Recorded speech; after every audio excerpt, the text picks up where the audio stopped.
India by the Bay is back with 10 special events to mark 10 years of Asia Society's inception in its beautiful heritage site. Every month we will be bringing to you music, theatre, dance, literature, film and so much more. A platform for collaboration and excellence which is in many ways epitomized by the wonderful Asia Society in Hong Kong. Join us every month online to view our digital series and celebrate 10 years of Asia Society, Hong Kong, along with India by the Bay. This year, Asia Society Hong Kong Center celebrates its 10th anniversary in this beautiful site. We are so grateful to Sanjoy, Lakshmi, and the entire team from Teamwork for collaborating with Asia Society Hong Kong to be able to bring some of the best arts and cultural events from India to Hong Kong. We look forward to continued collaborations in the year ahead.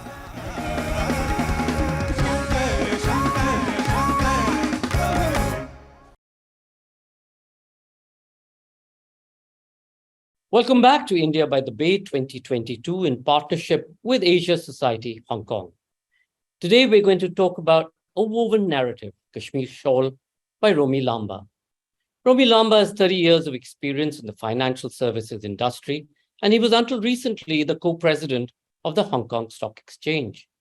Prior to joining HKEX, Mr. Lamba was a senior advisor to JP Morgan's Asia Investment Banking and Capital Markets business with strategic and operating responsibilities from 2008. He's also worked at Merrill Lynch Asia Pacific for 8 years as the managing director, where he led the firm's regional energy and power investment banking group and served as its chief operating officer of the firm's China origination business. During a lifetime that has taken the Indian-born Romi Lamba from the university in Philadelphia to his long-term home in Hong Kong, he's always been a collector. His journey started with antiques before moving on to Japanese ceramics, South Asian textiles, and in the late 1990s, modern and contemporary South Asian art. Lamba recalls that in 1994, we moved to Hong Kong and began to collect Indian contemporary art. Certain behaviors were now ingrained, a connection to his home country, a diaspora's magnet. Romi Lamba, welcome to India by the Bay. Hi, Sanjoy. How are you? Romi, you've been collecting for 30 odd years, and you've gone from everything from textiles and beautiful shawls to ceramics, and of course, in the late 90s, early 2000s, you started collecting Indian contemporary art. But how did this bug sort of bite you? I think it was a combination of a couple of things.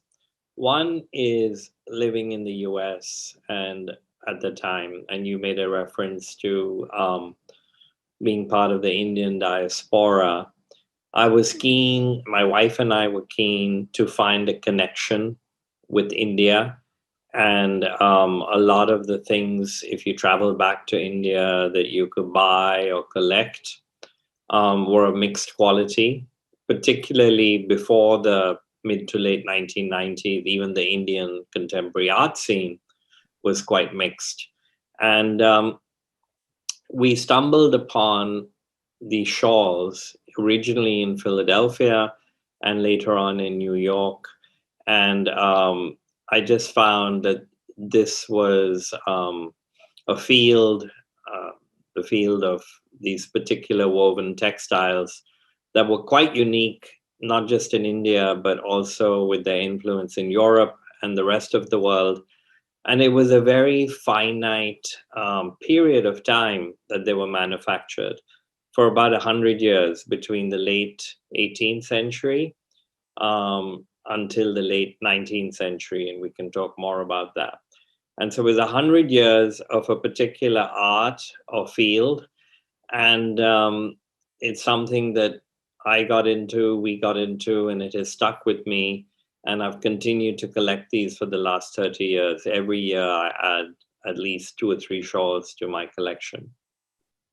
Romi, you talked about the diaspora connection, and it's quite interesting that so much of India art today belongs to the diaspora, especially in America.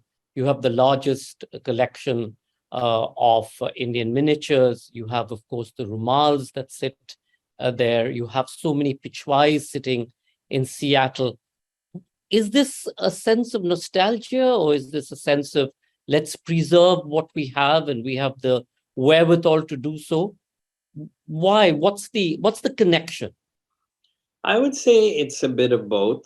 I think being being able to afford some of those items by living in the West is part of the story. But at the same time, there is a culture, I believe, in the West, which is influenced by museums, by collecting, by research, and exposure to the fields. So, for example, when it comes to textiles and shawls, there's a publication in London called Hali, HALI, which is quite well known for its articles and texts on textiles, carpets, and so on. I believe it would be difficult to subscribe to something like that in India, and you could potentially. Whereas living in the West, you have much more access. When I was younger and started collecting shawls, and I would go on business trips to Boston or New York or Washington, D.C., I would go out of my way to visit museums, make appointments to see some of their shawl collections, which were not always displayed, but much harder to do all of that in India itself. Romy, a lot of Indians, when they're in the country itself, very rarely step into a museum. Of course, because traditionally the museum has been really dust laden and not necessarily the most exciting place to go to. And yet these same people, when they go to a New York or to a London or any other place, makes a beeline to museum. What's the difference? What do we need to do to be able to build our museum growing passion here in India and improve the lot of such beautiful and valuable stuff that we have here? Well, it is a little bit of a tale of two cities. Even within India, if you look at contemporary art, and you have the NGMAs, which are the National Gallery of Modern Art in Bombay and Delhi, those were set up in the last 20 years. And there's more effort and modernness in those museums, and they are easier to access. The lighting is better. Everything is a little bit more similar to what you see in the West. But if you want to see shawls in India, and you go to some of the textile museums, I've been to the one in New Delhi and maybe others, it's a different generation. They were set up 50, 70 years ago. The condition is not as good. So I think there does need to be an effort, maybe pushed by the private sector or individuals, to preserve these older art forms that India is so famous for. Romy, you talked about how you started collecting, but were you trained, or did you train your eye and your fingers over a period of time, both of you and Sagri? How did you sort of discern the fake from the real and understand the pricelessness of some of the work that you've been able to collect? I think a lot of it is research driven. There are, and as I said, this is a limited field. So there's a few books now more on this topic. And but really it's about finding these shawls, feeling them, touching them, viewing them. And when it comes to fakes, it's not easy to fake them as such. the age of the textile, very often on average, they're about 100 years old. And the only element of fake is what they manufactured in India, in which case, or close South Asia, in which case they were hand woven, hand loomed, or what they made in Europe, in which case they were so called machine loomed. But even those shawls are no longer made. So it's not so much of being a fake, it's just where is the origin from and being able to distinguish between the two. I'm sure many of our listeners would love to know, how do you preserve the collection that you have? Textiles is difficult to preserve, and it needs careful handling. Do you wear your shawl out on a special occasion, or do you keep them rolled up? How do you preserve them? We don't wear them out too much because honestly, they're quite heavy and bulky. And you'll see later on when I go through some slides of my shawls, and you'll see in the materials, if you ever look at books on shawls, especially the shawls made for the Western market for export, as well as the shawls made for India, sometimes could be 10, 12 feet by 4, 5 feet or 6 feet square. So they're quite hard to wear in today's day and age. And a lot of the ladies and men who wear shawls prefer the more modern pashminas, the plainer ones where the embroidery is not weighing down the shawl. We've been fortunate that Hong Kong actually is a good place to preserve shawls and textiles. It's a little humid, but it doesn't have a lot of insects. And we've lived here for close to 30 years, and the shawls have held up very well. Whereas I have seen other places, including India, where the climate, exposure to sea air or other factors and insects can damage the textiles much more. Did you want to start by telling us about the shawl that you have behind you? Sure. And what I can do perhaps is just fast forward a little bit into the slideshow so I have it on screen as well. So that's the shawl that is behind me. And I describe it here as the unusual all over pattern Kashmir shawl. So it's made in Kashmir, probably dating back to little over 100 years ago. It's very hard to date these shawls exactly, but probably between 1820 and 1840. And the reason it's unusual and also why it's an all-over shawl is it has no plain center. Normally, as we'll go through later, shawls over time had very large plain centers, and as they progressed, the designs progressed, the centers became smaller, but there was always a plain center for most shawls. And this particular shawl doesn't have a center, and it's called an all-over pattern because it's just a repeat of paisleys in different colors and in different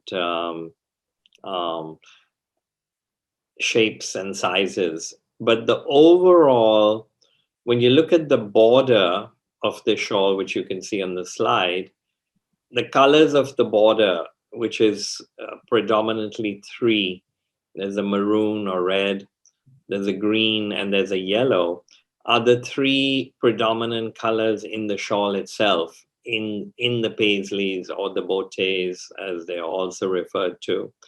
And that gets reflected in the border. And how did you chance upon this particular shawl? This shawl I acquired from one of the dealers I deal with in India.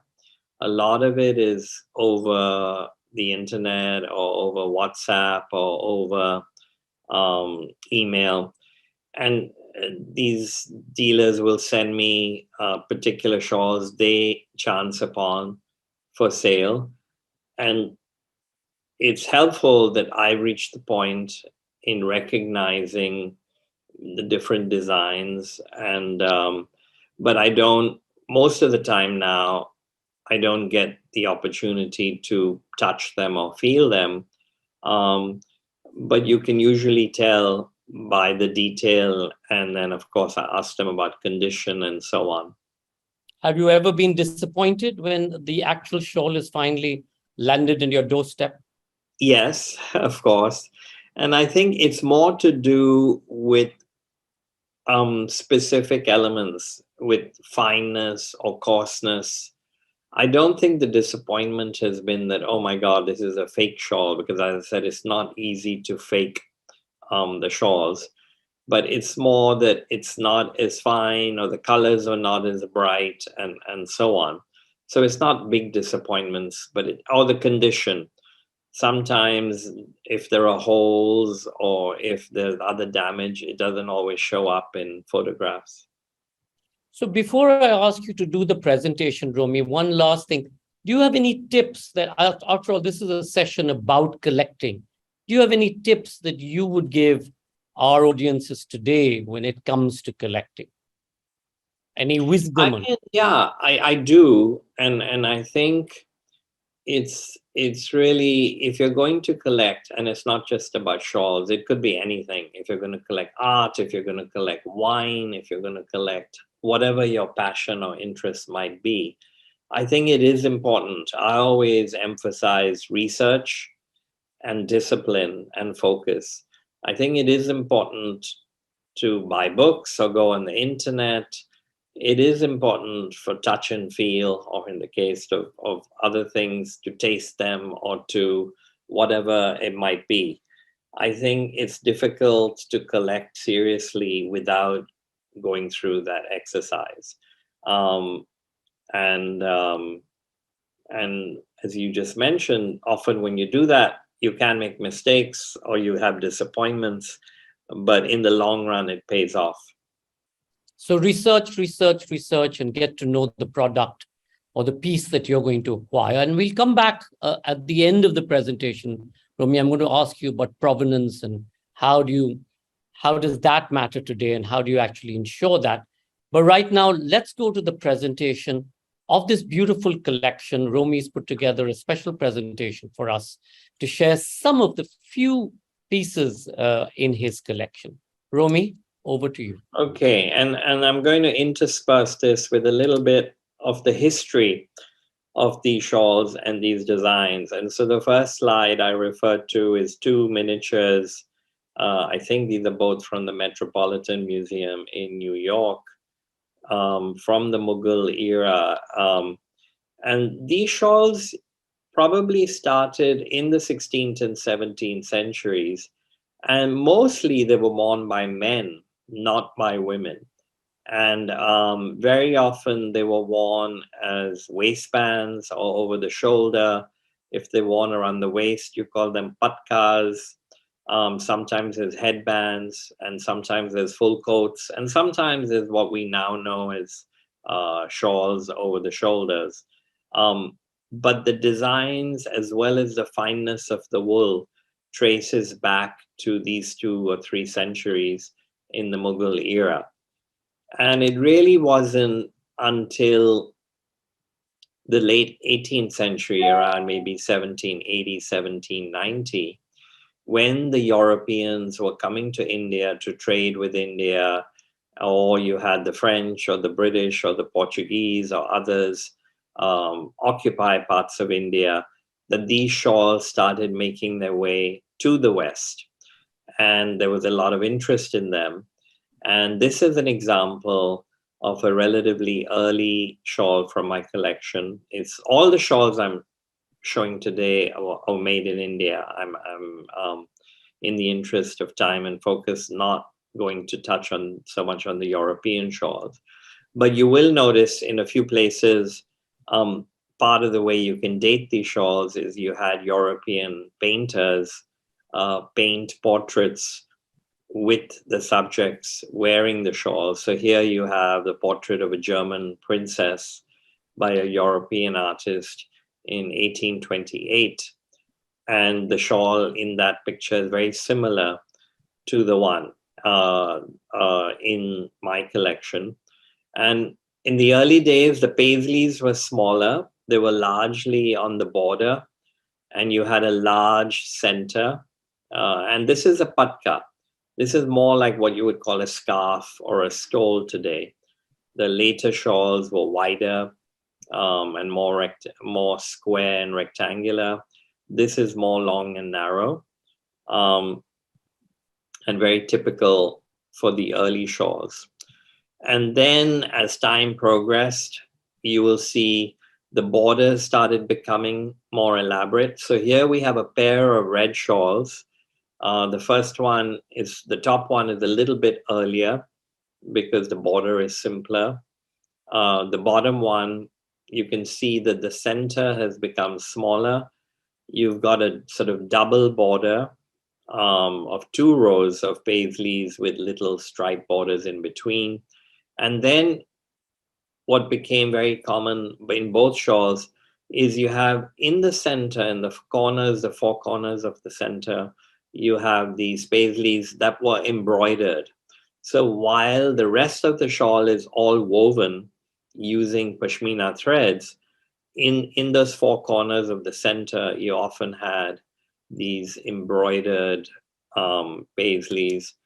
And here you can see one of the shawls, the earlier one, on the right, and on the left is again a European painting dated to 1822 with what looks like a very similar shawl in terms of design and color.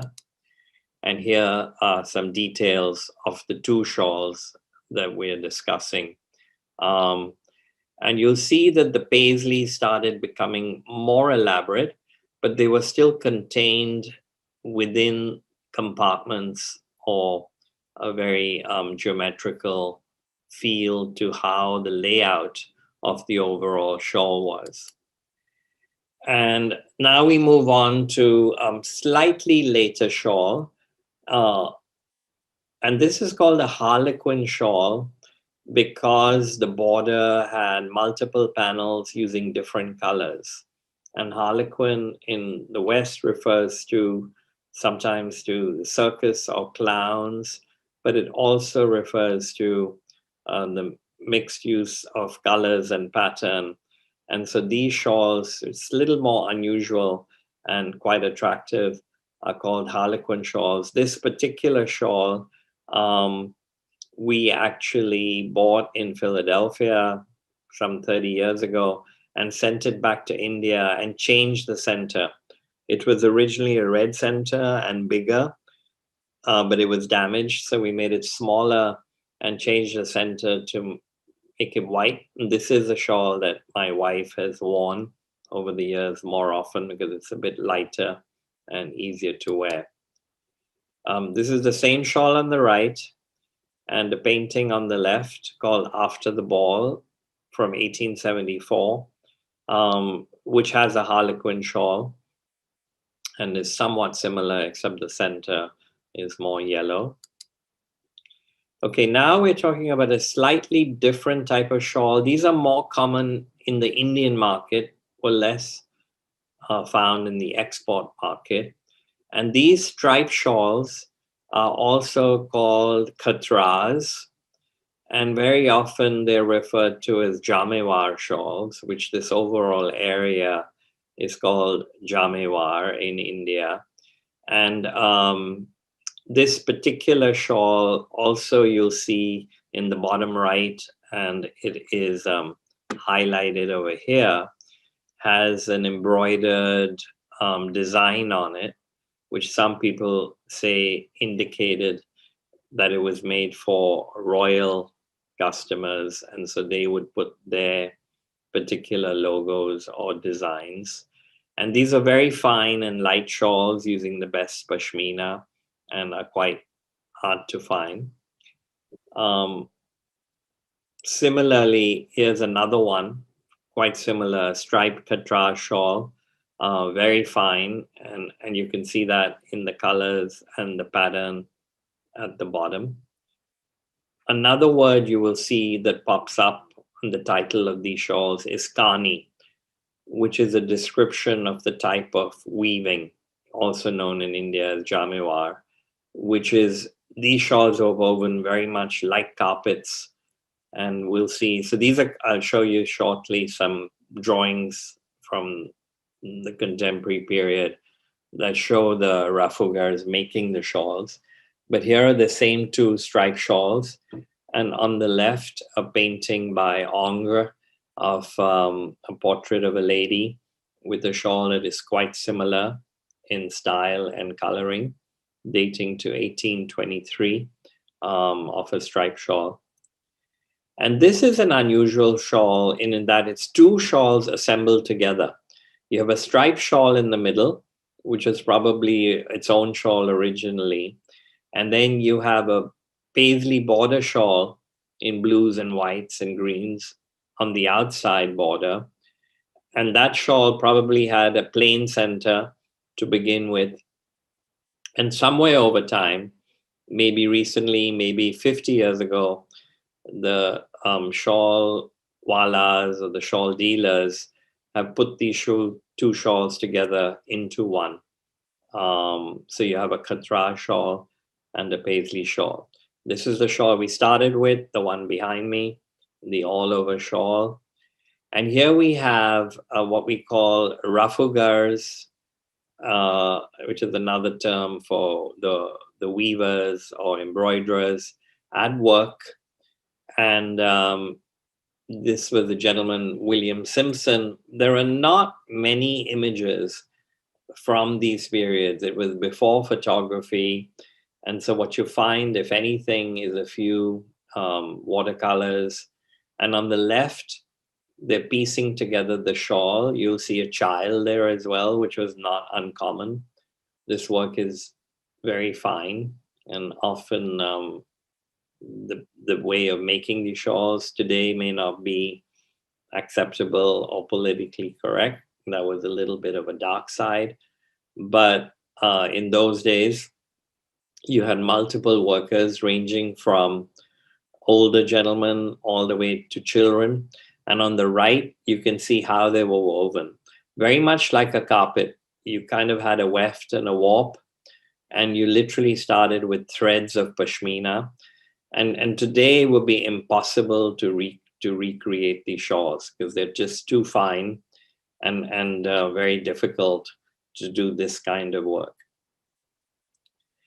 Now we move on to a period that's often called the Sikh period or a Afghan period, based on who was running Kashmir or South Asia, northern South Asia at the time. And this is when the Sikhs took over, Ranjit Singh and others. And you'll see a couple of trends in the design of the shawl. You have the center of the shawl become smaller. You have the paisleys become more elongated, and the patterns become more complicated. But the shawl is still maintaining the basic layout or structure of the earlier shawls. It's still compartments. And while all this was happening in India and the shawls were being exported to Europe, you had contemporaneously Europeans start making shawls in Europe, and they made the designs more elaborate. And so the Indian shawl manufacturers had to compete with the Europeans. So this is a close-up of the same shawl with a green center. And you can see that the patterns and the colors are becoming more elaborate and more not as simple as before. And you have tendrils and vines and other shapes that are beginning to show up in the pattern of these shawls. Here are two more paintings of ladies wearing shawls. On the left, the same gentleman, Alfred Stevens. On the right, you actually have a Monet, Claude Monet, famous Impressionist artist. But you can see that these shawls became very much in fashion. They cost the same back then as a fur coat would cost at the time or today. They were considered very valuable. And it was during the period when you had these bustle skirts in Europe. And that's how the shawls were worn, as you can see in these pictures. This is what's called a duck egg blue center shawl from the Sikh period. Again, the center has got even smaller, and the weaving has now started taking over the center as well. So these shawls were pieced together. This one, probably this part of the shawl would be one part, this would be a second, and then third and fourth. And so it might have been woven by 6 or 7 different weavers and then put together at the very end. And so very often these shawls will be harder to sit flat if you see them today. Another way of dating shawls is by looking at the borders.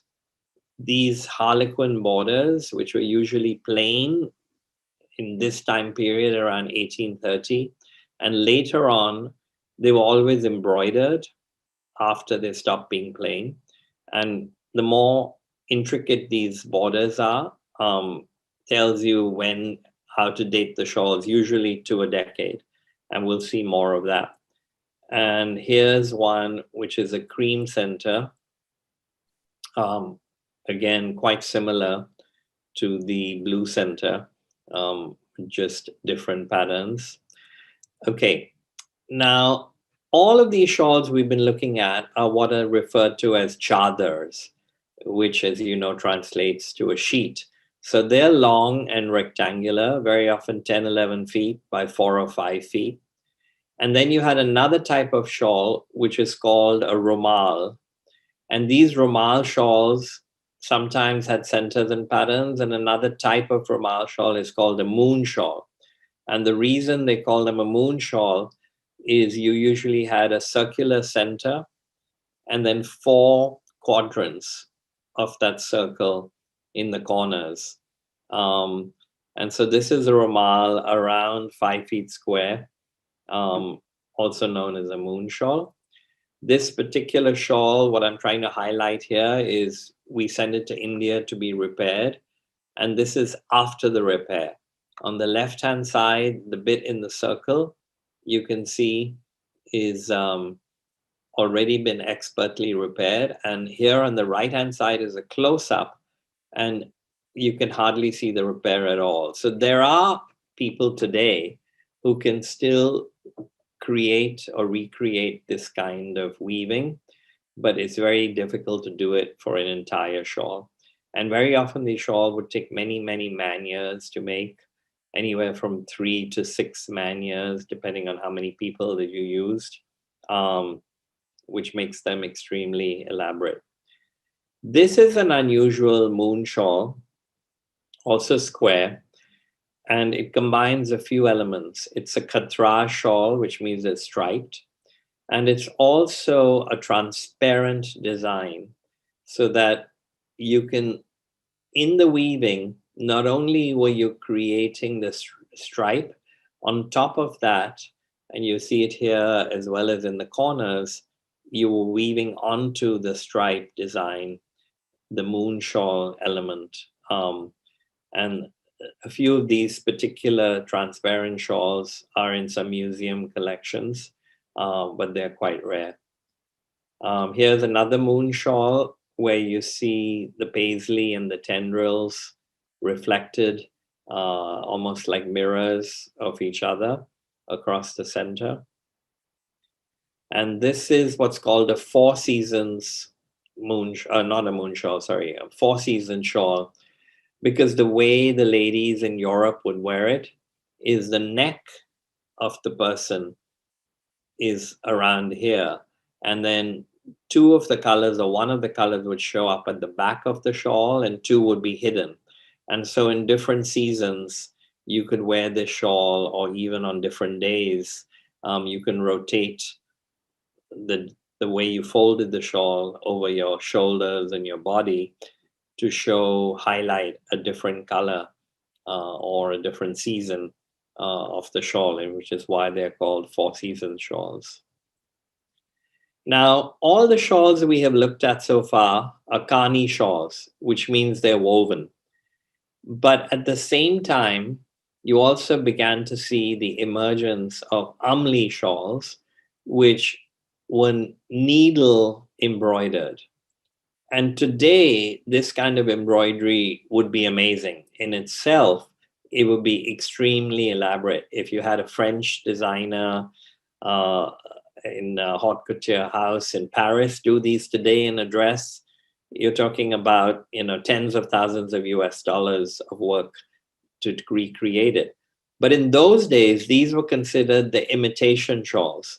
The woven ones were the real thing, and the Amli shawls were the ones for people who couldn't afford the woven shawls. But I would argue that these shawls were as fine and as rare and special. And here are some close-ups of the same shawls. It's very easy to tell them apart because of just the way one involved needles, the other was more like a carpet where the pashmina was knotted together. But these shawls and almost all shawls made in the 20th and 21st century are embroidered. So if you go to shawl stores today in five-star hotels in Bombay or Delhi, if you go to the Taj or the Oberoi, their shopping arcades, or you go to other shawl dealers, you will mostly see embroidered shawls, but much simpler than this. And I have a few examples later on. Here's another chadar shawl, which is kind of a Four Seasons shawl.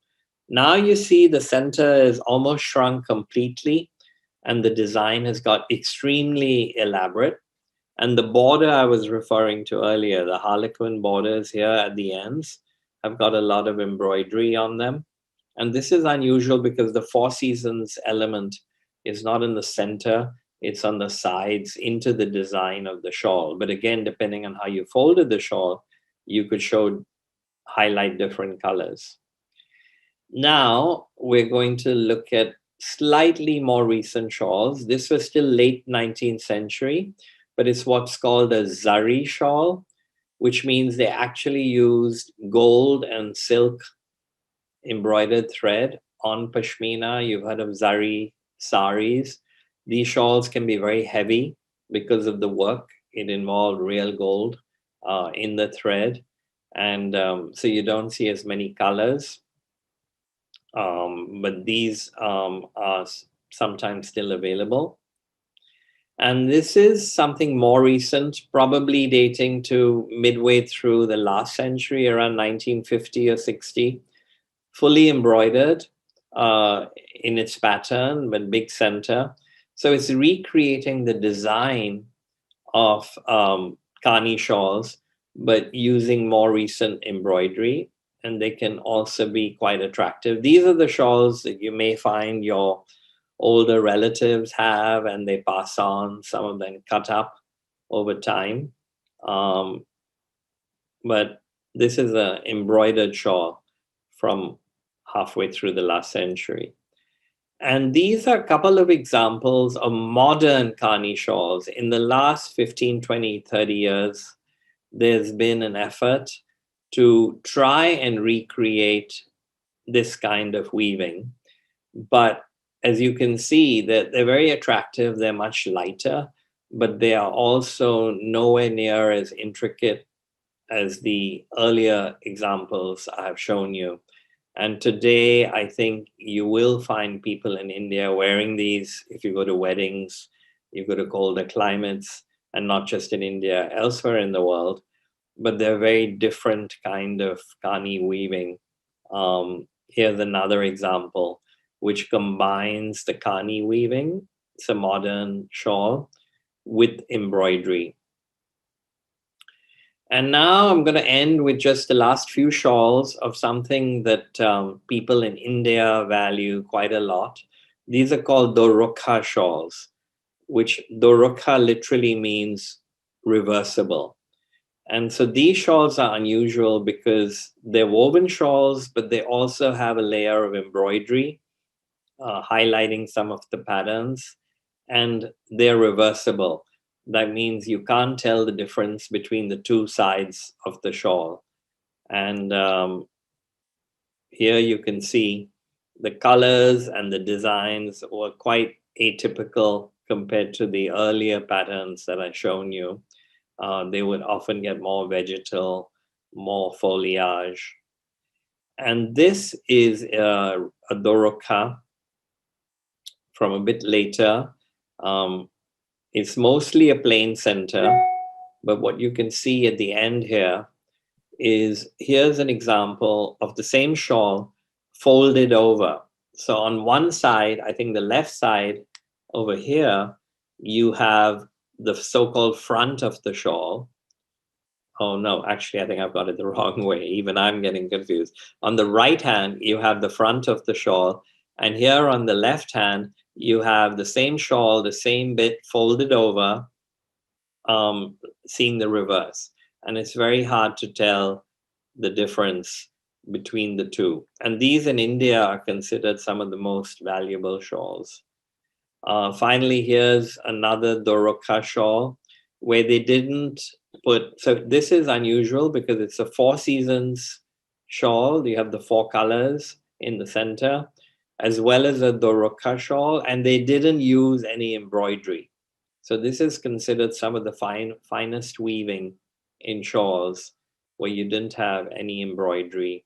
It is just primarily the weaving itself. And again, folded over so you can see the front and the back of the same shawl. And it looks almost exactly the same. Okay, so that's where I would like to stop in terms of running through some of the highlights in my collection. And over back to you, Sanjoy. Thank you so much, Romi. This was absolutely spectacular. So does all of this sit in a book? Not a book that I have published, but there are a few books out there that I would encourage readers to seek out. Usually they'll have the word Kashmir or shawl in the title. There's probably a handful, less than 10, published over time.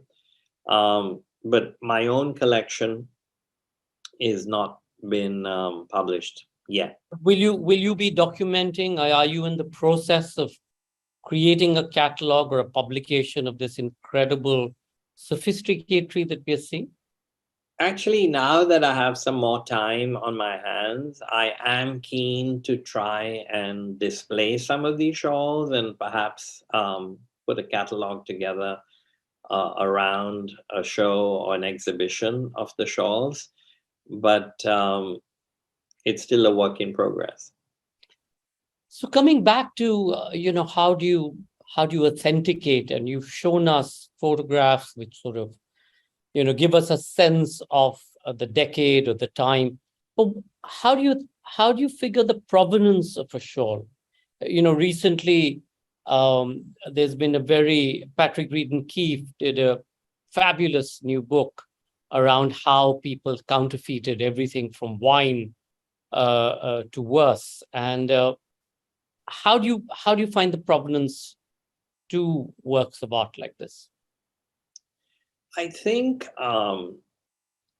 there are 2 levels of provenance. One is obviously the individuals or institutions who owned particular antiquities. And actually, from that respect, shawls are very hard to pin down as to who were the previous owners of shawls, because they were generally owned by families, or very often when they were exported, they showed up in a household in Europe, and then over time would get sold.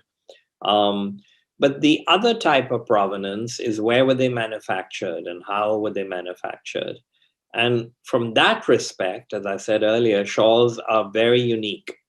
You can't fake shawls. You can't fake these shawls. It's almost impossible, because it's such a difficult art and such a unique art to try and recreate today. So I think the authenticity of shawls, of these type of antique shawls in general, is quite easy to date and to identify. But it would be very difficult to say so-and-so owned the shawl unless it was sitting in a box with the name of the owner, and which does happen from time to time. And Romi, much of what you showed us, at least the earlier collection, had the paisley as the abounding sort of reed motif. Is that because of the Islamic tradition or the traditions that traveled in from outside of India? Or what's the reason for paisley being the dominating theme in most of the woven traditions, at least in shawls. Yeah, I think that's quite fascinating because if you look at paisleys, there are many countries that could make a claim to have invented the shape of the paisley in Iran and Persia, the Middle East. It's also called the botte in carpets and other textiles. And it's not limited to textiles. So some people trace it back to the shape of a mango.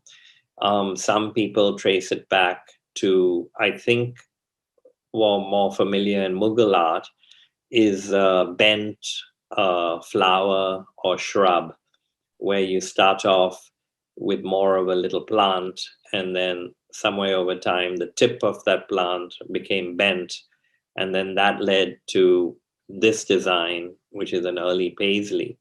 But it wasn't until these shawls were manufactured in Europe, and in particular, these shawls, some of them in Scotland, in a town called Paisley, that the word paisley became associated probably as late as 1850, 1860 with this shape.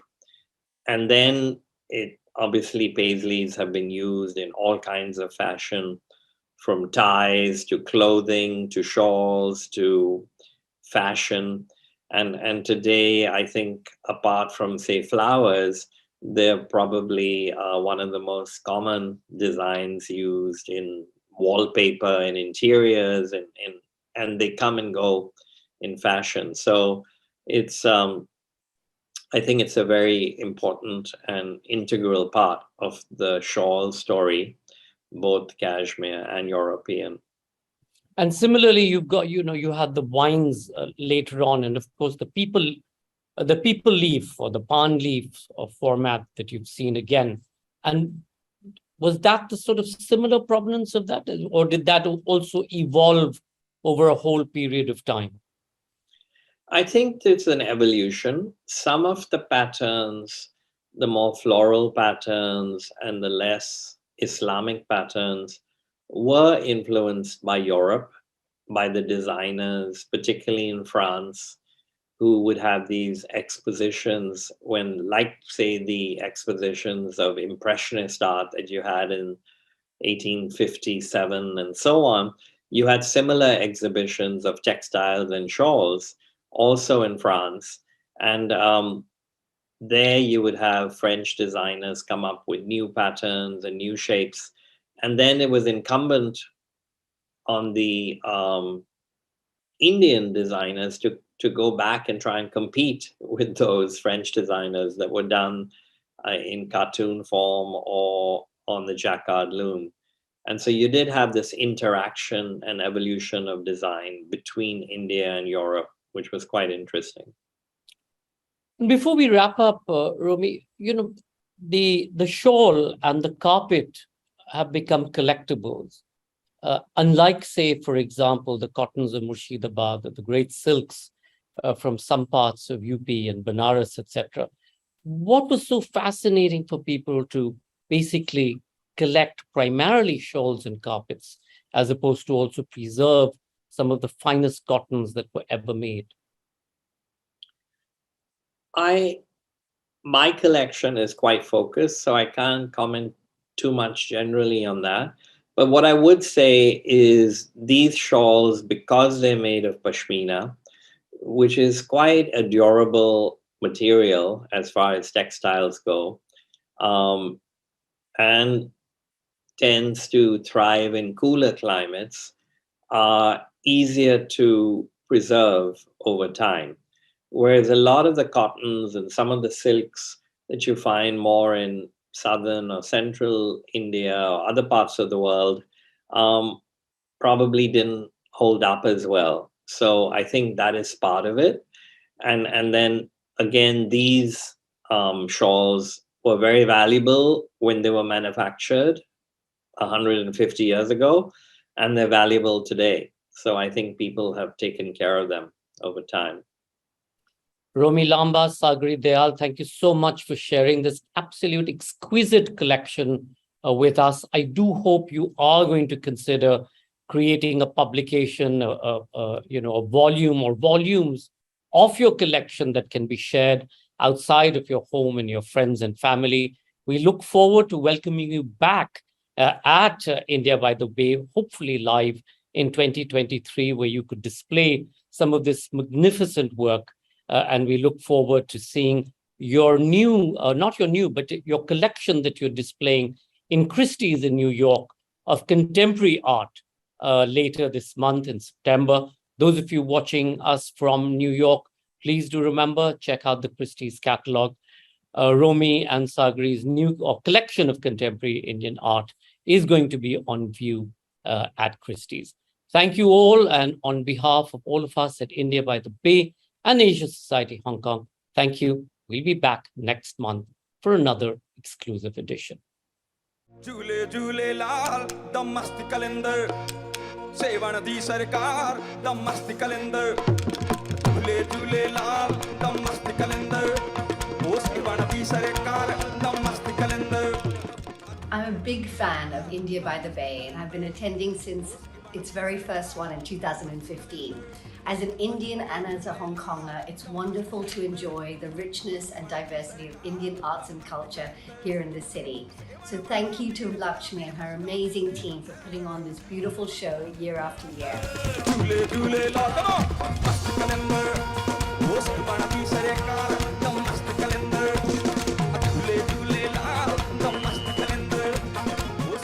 India by the Bay is a phenomenal festival by itself in Hong Kong. Each year they've brought all kinds of art, be it theatre, music, dance, film, food and much more.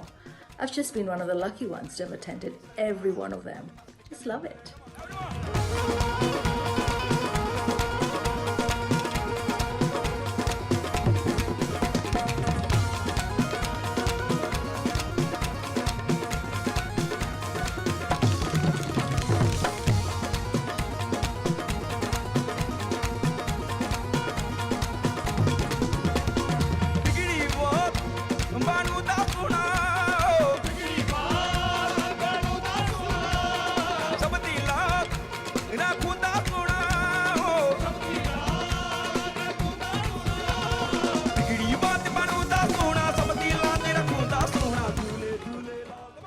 I have attended every one of the festivals that India by the Bay has brought to Hong Kong and have enjoyed the variety of performances they have brought to the city.